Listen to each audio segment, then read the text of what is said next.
na si Kathleen Ramos. Nawala si Kathleen o Kakatkats 4 na taon na ang nakararaan. October 13, 2002, nang huli siyang makitang buhay ng kanyang mga magulang. Nagpaalam lamang na pupunta sa mga kaibigan. Si Katkat ay kasalukuyan noong second year ng kanyang pag-aaral sa Central Luzon State University o CLSU sa Science City ng Muñoz ng kursong Veterinary Medicine o VetMed. Ayon sa kanyang mga magulang, tahimik, mabait at matalinong bata si Katkat. Tubong Rizal, Nueva Ecija. Nagtapos ito ng elementarya sa Good Samaritan Colleges at Philippine Statesman College sa high school sa Cabanatuan City. Taong 2002, sa murang edad na 19, nahikayat si Katkat na sumapi sa League of Filipino Students o LFS noong unang taon niya sa kolehiyo. Hindi ito alam ng kanyang mga magulang. Mahigit 3 taon na wala si Katkat na parang bula. Ang mga magulang at mga kaibigan hindi tumigil sa paghanap. Hanggang isang araw, isang dating miyembro ng armadong grupo ng New People's Army o NPA ang sumuko at nagbalik loob sa pamahalaan. Ito ang naging susi sa misteryong bumabalot sa pagkawala ni Kathleen Ramos. Ikinuwento nito ang tunay na nangyari kay Kakatkat, ang dahilan ng pagkawala nito. Matapos ang paghuhukay ng may 3 talampakang lalim, tumambad ang buto ng isang tao. Agad itong iniayos sa mga tauhan ng militar upang ibaba ng bundok. May she rest in peace. Amen. May her soul and all the souls of it departed to the mercy of God.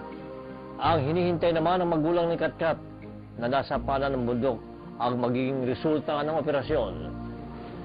Matapos suriin ang nakuhang mga buto, bumuhos na ang emosyon ng nangungulilang ina sa kanyang anak.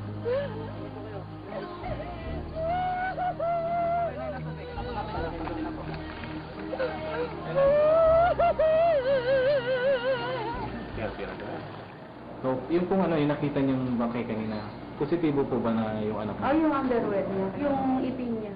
Yes, October 9, 2006.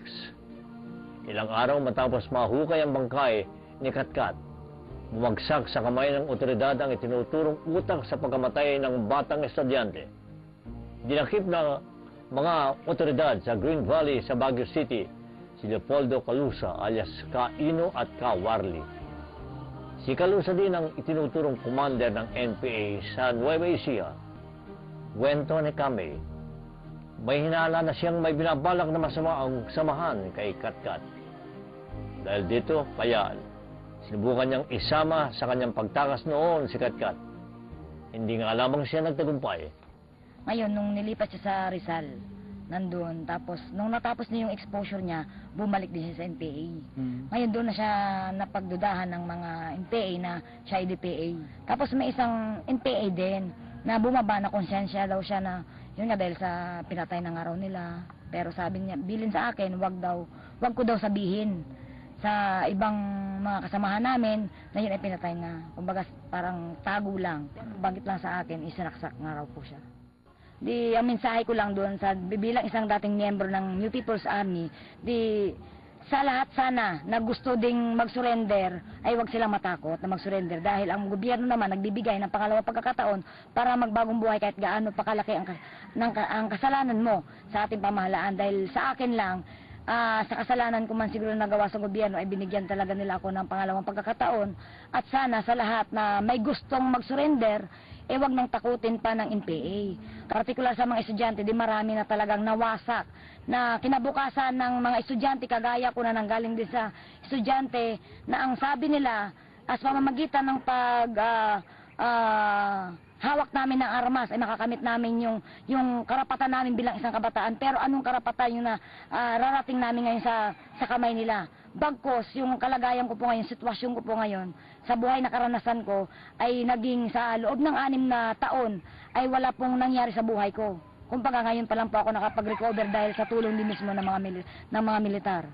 Di sana, wag na silang gumaya pa.